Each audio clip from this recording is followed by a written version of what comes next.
Hello students, my name is Rohit Penuli and I am from ICT Virtual Classroom Dehradun. कैसे हैं आप सभी? मेरे ख्याल से बहुत अच्छे होंगे, फिट होंगे, फाइन होंगे। हम क्लास 7th साइंस कर रहे हैं और पिछले भाग में हमने chapter 11th transportation in plants and animal complete किया था। आज हम नया चैप्टर स्टार्ट करने जा रहे हैं, रिप्रोडक्शन इन प्लांट, है ना, पौधों में प्रजनन, कि पौधों में प्रजनन कैसे होता है। चैप्टर नंबर 12 इसके बारे में समझेंगे।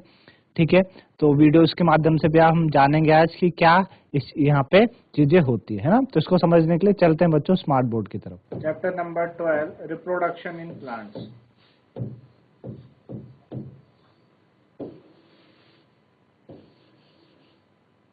रिप्रोडक्शन इन प्लांट्स,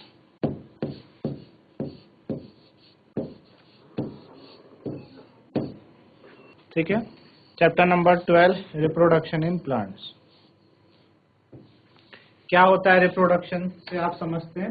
रिप्रोडक्शन का मतलब होता है बच्चों कि टू प्रोड्यूस, है ना, कुछ प्रोड्यूस करना।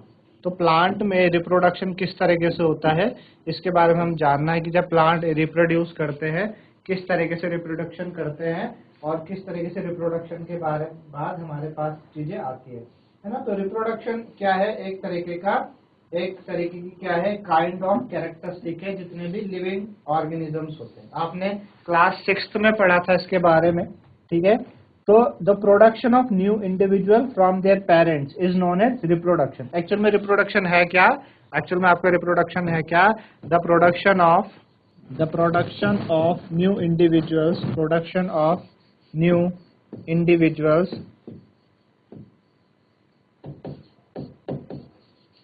प्रोडक्शन ऑफ न्यू इंडिविजुअल्स, ठीक है, फ्रॉम देयर पेरेंट्स,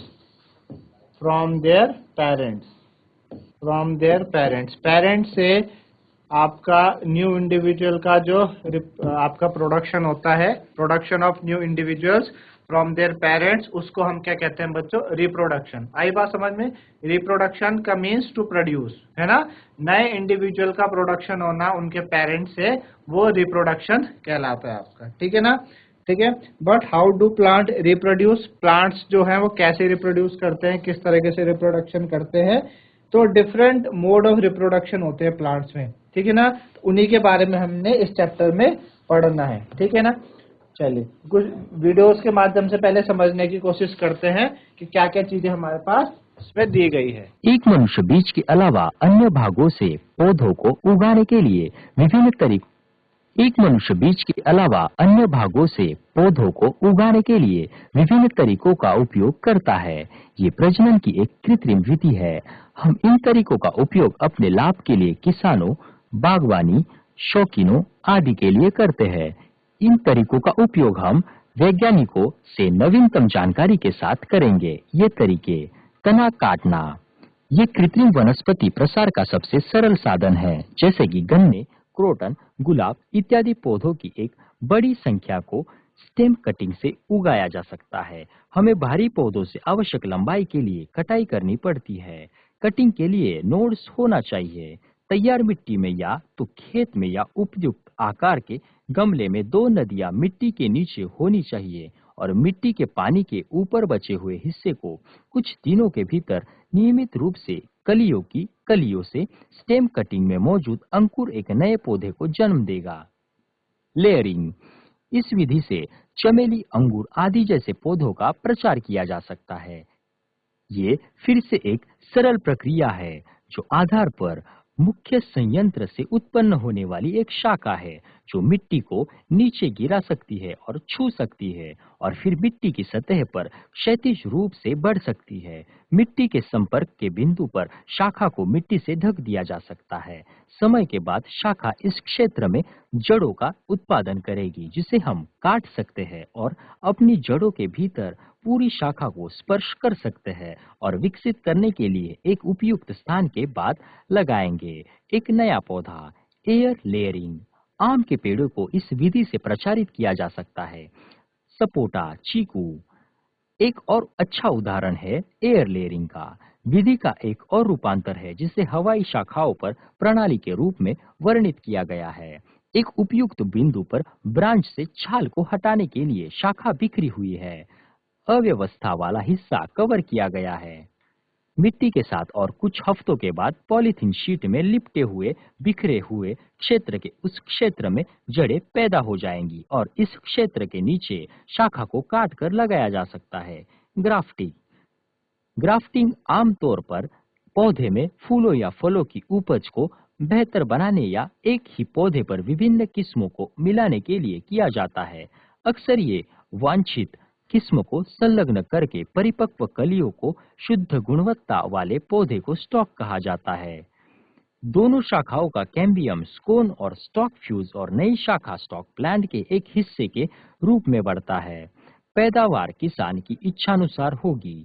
ग्राफ्टिंग की प्रक्रिया में विभिन्न तरीके अपनाए जाते हैं। इस तरीके से आपने वीडियो देखी और वीडियो के माध्यम से आपको हमने देखा कि कुछ ऐसे प्लांट्स थे जो प्लांट्स में, जैसे आपने वीडियो में देखा कि गन्ना है ना, गन्ने को कैसे बोया जाता है, गुलाब है ना, गुलाब को कैसे बोया जाता है, उनके जो तने हैं तनों को काट के वापस से जमीन पे उगाया जाता है, उन्हें बोया जाता है, तो वापस से आपके पास जो गन्ना उग जाता है, गुलाब का पेड़ उग जाता है।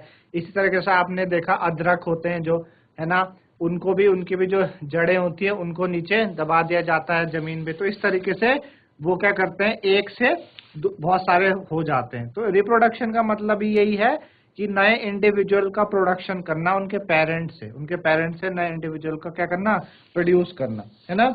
तो आपने कई सारे वीडियोस में माध्यम देखे, वही मैं आपको समझाने की कोशिश कर रहे हैं। तो हमने वेजिटेटिव प्रोपोगेशन रिप्रोडक्शन के बारे में बात करा, जिसको हम वेजिटेटिव प्रोपोगेशन भी कहते हैं, है ना। तो हमने यहाँ पे यही सीखा कि जो नए प्लांट है कैसे डेवलप होते हैं, रूट से, स्टेम से, लीव से या बर्ड से। ठीक, साथ ही साथ आपको ये बताया था कि आपने जो फ्लावर बर्ड होता है वो निकलते हुए देखा होगा फ्लावर से। उसके अलावा फ्लावर बर्ड के अलावा आपने बर्ड्स में एक एक्सेल होती है ना। एक्सेल क्या होती है बच्चों, जहाँ पे नोड, मैंने आपको कल बताया था वीडियो में नोड, तो नोड से जो एक लीफ निकल रही होती है उस पॉइंट को हम एक्सेल कहते हैं, है ना, एक्सेल कहते हैं। तो ये जो बर्ड्स होते हैं ये भी आपके वेजिटेटिव बर्ड्स होते हैं। तो बर्ड में क्या होते हैं, बर्ड में आपके पास एक शॉर्ट स्टेम होती है छोटी सी, जिसके अराउंड आपके इमेच्योर ओवरलैपिंग लीव्स प्रेजेंट होती है, ठीक है ना। तो vegetative bud can also give rise to new plant, नए प्लांट भी बर्ड से बनते हैं। जैसे एक एक्टिविटी हम करेंगे, हमने क्या किया, आपने एक फ्रेश पोटैटो लिया, है ना, फ्रेश पोटैटो लिया, observe the scars on it, एक मैग्नीफाइंग ग्लास की मदद से आपने उसके ऊपर क्या करे, आप उसको देखा आपने, ठीक है ना। तो आपको क्या दिखेंगे, उसमें बर्ड्स दिखाई देंगे। ये जो स्कार्स होते हैं इन्हीं को हम आई कहते हैं। आप देख पा रहे होंगे, छोटे छोटे आप देख पा रहे हैं यहाँ पर, ये आप देख पा रहे हैं बर्ड्स हैं येलो येलो कलर के, इनको हम बर्ड्स कहते हैं, है ना। आपने घरों में भी देखे होंगे आलू पे ऐसे ये बर्ड्स निकलते हैं, ठीक। इनको क्या कहते हैं बच्चों, इन बर्ड्स को आईज कहते हैं, आई, है ना। आप देख पा रहे हैं potato plant sprouting from an eye, है ना, जो पोटैटो प्लांट है वो आई से बाहर निकलता हुआ, ठीक। अच्छा, आप इस पोटैटो को आप काटे पोटैटो को स्मॉल पोर्शन पे, है ना, और सबके पास आपको क्या दिखाई देगा, आई दिखाई देगी, सबके पास आई होगी। और उसको आप क्या कर दो, जमीन में बरी कर दो, सॉइल में अंदर, है ना। उसको पानी दो, रेगुलरली कुछ दिनों तक पानी दो और ऑब्जर्व करो उसकी प्रोग्रेस को देखो, तो आपको क्या दिखाई देगा, है ना। आप दिखाई देगा कि उससे एक और आपका जो पोटैटो है वो ग्रो करना स्टार्ट कर जाता है, ठीक है ना। इन्हें क्या कहते हैं बच्चों, बर्ड कहते हैं और आई कहते हैं। इसी तरीके से आप दूसरा जो जिंगर होता है ना, या टर्मरिक होता है, उस पे भी आप इस तरीके के क्या देखते हो, बर्ड्स आप देखते हो, ठीक है ना। तो जो ब्रायोफाइलम होता है, ब्रायोफाइलम, उस पे बर्ड्स होती हैं कहाँ पे, मार्जिन ऑफ लीव्स में। कहाँ पे होती है बच्चों, मार्जिन ऑफ लीव्स में, ठीक है ना। मार्जिन ऑफ लीव्स में वहाँ पे बर्ड होती है। अगर जो इस प्लांट की जो लीफ है, अगर वो क्या हो जाए, फॉल हो जाए ऑन अ मॉइस्ट सॉइल, है ना, किसी नरम मिट्टी पे गिर जाए, तो हर जो बर्ड है उससे एक नया प्लांट उग जाता है। तो जो कुछ रूट्स होती हैं कुछ प्लांट्स की, can also give rise to new plants. जैसे कि आप देखते हैं स्वीट पोटैटो हो गया, है ना, या डहलिया हो गया, ये कुछ एग्जाम्पल्स हैं जिनमें कि कुछ प्लांट्स की रूट से ही क्या हो जाता है, नया प्लांट्स आपका उग जाता है। जैसे आप पीछे अपने यहाँ पे आप देखा, ये जिंगर है ना, ginger with new plant sprouting from it.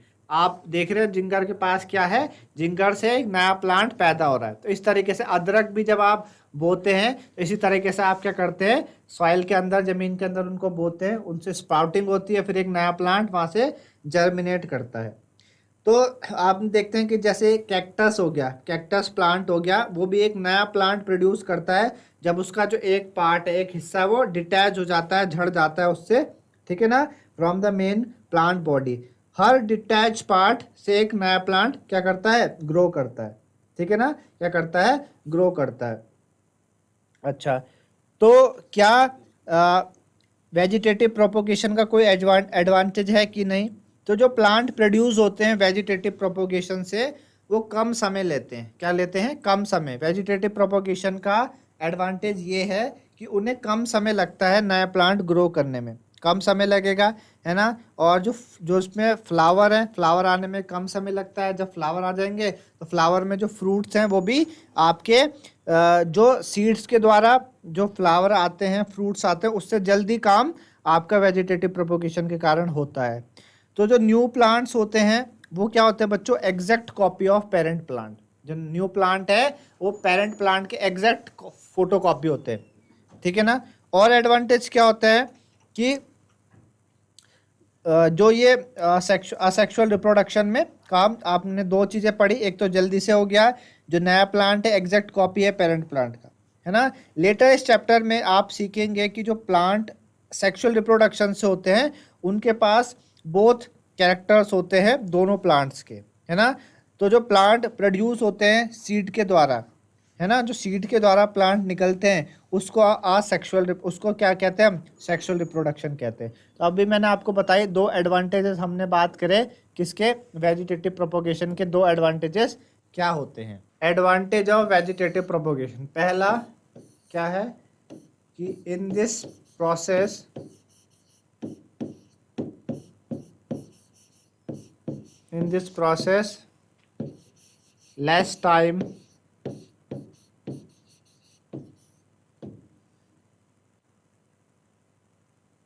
less time is needed by the plant, less time is needed to grow new plant,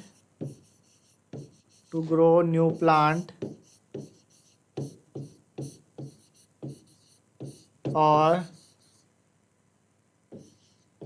bear flowers,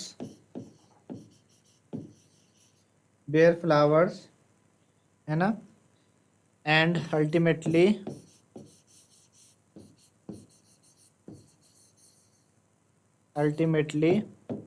produce fruit. एक एडवांटेज तो ये हो गया, ठीक। दूसरा advantage, new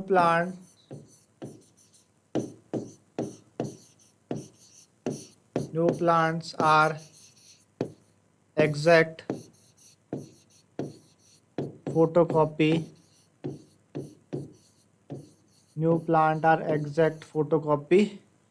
of parent plant। जो नया plant होता है वो एग्जैक्ट फोटोकॉपी होता है पेरेंट प्लांट का। तो ये दो एडवांटेज वेजिटेटिव प्रोपोगेशन के होते हैं, ठीक है ना। आपको बात समझ में आई वेजिटेटिव प्रोपोगेशन में। चलिए आगे बढ़ते हैं।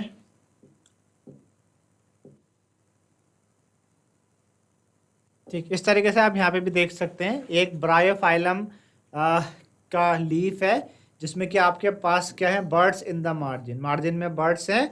और आप देख पा रहे हैं कि इस जो बायोफाइलम लीफ से एक नई क्या हो रही है, लीफ निकल रही है बर्ड्स के फॉर्म में, ये झड़ जाती हैं और इन्हीं से क्या होता है, फिर न्यू प्लांट्स आपके ग्रो करते हैं, ठीक है ना। न्यू प्लांट्स क्या होते हैं, इन्हीं से ग्रो करते हैं, ठीक है ना। आप समझते हैं बच्चों बडिंग के बारे में, है ना। बडिंग क्या होती है, अभी आपने बहुत सुना बर्ड के बारे में, बडिंग क्या होती है इसके बारे में जानते हैं। तो अभी ऑलरेडी आपने पढ़ा है कि जो टाइनी ऑर्गेनिजम्स हैं, जैसे कि ईस्ट है, ईस्ट हो गया, है ना, वो सिर्फ एक माइक्रोस्कोप के अंडर देखा जाता है। ये कैसे ग्रो करता है, ये ग्रो करता है और खुद ही मल्टीप्लाई होता है, हर घंटे खुद ही 1 से 2 हुए, 2 से 4, 4 से फिर 8, 8 से 16, 16 से 32 तरीके से ये मल्टीप्लाई होते रहते हैं हर आवर, इफ सफिशिएंट न्यूट्रिशन इनको मिलता जाए। रिमेंबर, आपने सुना था कि जो ईस्ट है वो सिंगल सेल्ड ऑर्गेनिज्म है। कैसा है, सिंगल सेल्ड। तो अगर ये सिंगल सेल्ड है तो हाउ दे रिप्रोड्यूस, कैसे ये रिप्रोड्यूस होता है, है ना। तो एक एक्टिविटी करेंगे आप एक क्या ले लीजिए, पीस ऑफ ईस्ट केक ले लीजिए या ईस्ट पाउडर ले लीजिए बेकरी से या केमिस्ट शॉप से, और एक पिंच, और जैसे पिंच ऑफ नमक होता है ऐसे पिंच ऑफ ईस्ट उठाइए और उसको आप किसी कंटेनर में डालिए जहाँ पे पानी था। उस पर आप क्या करिए, एक चम्मच शुगर डालो और उसको फिर शेक करो, उनको डिज़ोल्व करो और उसको शेक करो, है ना। फिर उसको क्या कर दो, एक रूम में रख दो जहाँ पे वार्म टेम्परेचर हो। 1 घंटे बाद आप क्या करो, put a drop of this liquid, उसको एक ग्लास साइड पे ग्लास स्लाइड लो और उसकी एक ड्रॉप उसके ऊपर डालो, ठीक है ना। और माइक्रोस्कोप के अंदर देखो तो आपको क्या दिखाई देगा, आपको बहुत सारे क्या दिखाई देंगे, फॉर्मेशन दिखाई देंगे न्यू ईस्ट सेल के। तो हम बात कर रहे थे बच्चों बडिंग के बारे में, और बडिंग में हमने कहा एक एक्टिविटी के द्वारा हमने क्या क्या क्या किया था, हमने ईस्ट पाउडर लेके आया और उसको हमने क्या किया, एक वाटर ग्लास, एक कंटेनर में हमने वाटर लिया और ईस्ट पाउडर हमने डाला 1 चम्मच, उसमें हमने क्या किया, 1 चम्मच हमने शुगर डाल दिया, 1 चम्मच हमने शुगर डाल दिया। और शुगर डालने के बाद हम जब उसको माइक्रोस्कोप के द्वारा ऑब्जर्व करेंगे, शुगर डालने के बाद जब उसको ऑब्जर्व करेंगे तो आप देखोगे कि आपको बहुत सारे मल्टीपल उसमें आपको ईस्ट दिखाई देंगे, है ना, मल्टीपल ईस्ट आपको उसमें दिखाई देंगे। तो इस तरीके से आप फिगर में देख पा रहे हो कि भाई एक ईस्ट सेल था, उससे क्या हुआ, एक बर्ड डेवलप हुई, बर्ड डेवलप होने से फिर क्या हुआ, न्यू बर्ड बनी, वो न्यू बर्ड का एक चेन बन रही है, चेन ऑफ बर्ड बन रही है। और फिर ये बर्ड क्या होती हैं, डिटैच होती हैं, अपने जगह से क्या करती हैं, डिटैच करती हैं, अलग अलग होती हैं, जिस कारण से फिर आपका क्या बनता है, बहुत सारे जो न्यू प्लांट्स हैं वो फॉर्म हो जाते हैं। तो ये एक्टिविटी आपको आपको समझ आई किस तरीके से एक्टिविटी करी, एक बार वापस से मैं आपको बता देता हूँ क्या किया हमने। हमने एक ईस्ट पाउडर लेके आए किसी शॉप से, उसके एक चुटकी हमने क्या करा, एक कंटेनर में डाला जिसमें पानी रखा हुआ था। फिर हमने क्या किया, उसमें 1 चम्मच शुगर हमने डाल दिया। शुगर डालने के बाद जब हमने थोड़ा देर उसको डिज़ोल्व किया, डिज़ोल्व होने दिया, और कुछ समय बाद हमने उसका थोड़ा सा उठा के ग्लास स्लाइड के ऊपर उसको रखा, और हमने जब माइक्रोस्कोप के अंडर हमने जब उसको ऑब्जर्व किया, तो माइक्रोस्कोप के अंडर ऑब्जर्व करने के बाद हम देखते हैं कि formation of new yeast cell, कई सारे ईस्ट सेल का फॉर्मेशन होता है, जैसे कि आप फिगर में देख पा रहे हैं। तो ये जो स्मॉल बल्ब लाइक प्रोजेक्शन होते हैं, आ रहे हैं coming out from the yeast cell, इसी को हम बर्ड कहते हैं। क्या कहते हैं, बर्ड। एक्चुअल में यही आपकी क्या है, बर्ड है। आप देख पा रहे हो ये क्या है, बर्ड। यहाँ से बर्ड डेवलप होना स्टार्ट हुई, फिर एक बर्ड बनी, फिर आपकी 1 2 3 बहुत सारी चेन्स ऑफ बर्ड बन गई, है ना, चेन्स ऑफ बर्ड्स बन गई। तो ये स्मॉल बल्ब लाइक प्रोजेक्शन है coming out from the yeast cell is called bud. Actual में बर्ड है क्या, अगर कोई पूछता है बर्ड है क्या, तो बर्ड इसी का नाम है, the small bulb like projection, small bulb like projection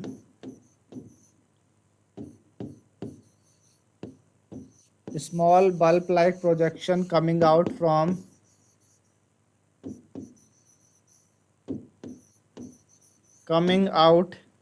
the east cell, coming out from the east cell,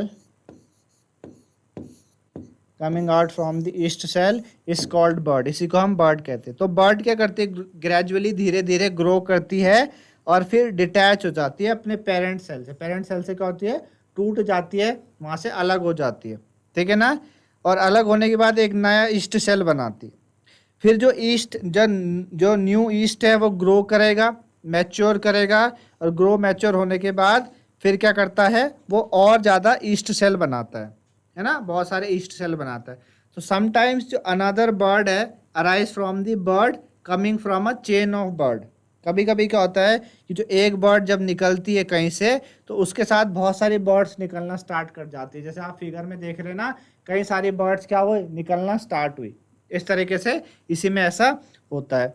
तो अगर ये प्रोसेस कंटिन्यू चलता रहता है तो large number of yeast cell आपकी प्रोड्यूस हो जाती हैं शॉर्ट टाइम में, है ना, काफ़ी कम समय में ऐसा प्रोडक्शन आपको देखने को मिलता है। तो ये रिप्रोडक्शन ऐसा होता है ईस्ट में बडिंग के द्वारा, है ना, इसी को आप बडिंग कहते हैं। इसी में आपने देखा, जैसे हमने पीछे बात भी करी, हमने पोटैटो में देखा, पोटैटो में आपने बडिंग के बारे में समझा, बर्ड निकलती है, ठीक है ना। आपने जो जिंगर था, अदरक था, उसमें भी आपने देखा, है ना, टर्मरिक होता है, हल्दी, उसको भी इसी तरीके से ग्रो करते हैं, वहाँ पे भी बर्ड निकलना क्या होती है, स्टार्ट करती है ना। तो ये कई सारे तरीके आपने इसमें सीखे, आपने बडिंग में इस तरीके से होता है ना, इस तरीके से बडिंग में होता है और नए प्लांट्स का फिर इसमें आपका प्रोजेक्शन आता है, ठीक है ना। इसी को क्या कहते हैं, बडिंग कहते हैं, ठीक है ना। और आप बर्ड्स के एग्जांपल कहाँ देख सकते हो आप देख सकते हो बर्ड्स के एग्जांपल कि जैसे ये प्लांट्स में बडिंग होती है, इसी तरीके से बडिंग आपकी प्लांट्स में हमारे जो सेल्स होते हैं, सेल्स में भी इसी तरीके से क्या होती है, बडिंग होती है कि एक सेल, क्योंकि ईस्ट तो एक क्या है, ईस्ट क्या है, यूनिसेलुलर है, एक ही सेल है ना, ईस्ट क्या है, यूनिसेलुलर है। तो वो एक सेल क्या करता है, डिवाइड करता है धीरे धीरे, क्योंकि जब आपने देखा होगा कहीं जब स्किन वगैरह में कट हो जाता है तो वहाँ पे भी जो कट है उस कट को कैसे बढ़ता है कि जो एक सेल है वो आपस में क्या करता है, और ग्रो करता है, और ग्रो करने के बाद एक तरीके का वहाँ पे भी बर्ड का निर्माण होता है। फिर वो बर्ड जब एक बन जाती है फिर उससे बाहर चले गए एक और बर्ड, और एक और बर्ड बाहर जाने के बाद फिर वापस से वो स्किन क्या करती है, भरना स्टार्ट कर जाती है। तो इस तरीके से चीज़ें हो रही हैं। तो आज के लिए हमने यहाँ पे बडिंग के लिए ख़त्म किया, फिर अगले भाग में हम कुछ और लेके आएंगे। दो बातें आपने सीखी असेक्सुअल रिप्रोडक्शन के बारे में कि वेजिटेटिव प्रोपोगेशन किस तरीके से होती है। तो मेरे ख्याल से आपको ये चीज़ें समझ में आई होंगी। आज के लिए इतना ही, धन्यवाद, हैव अ नाइस।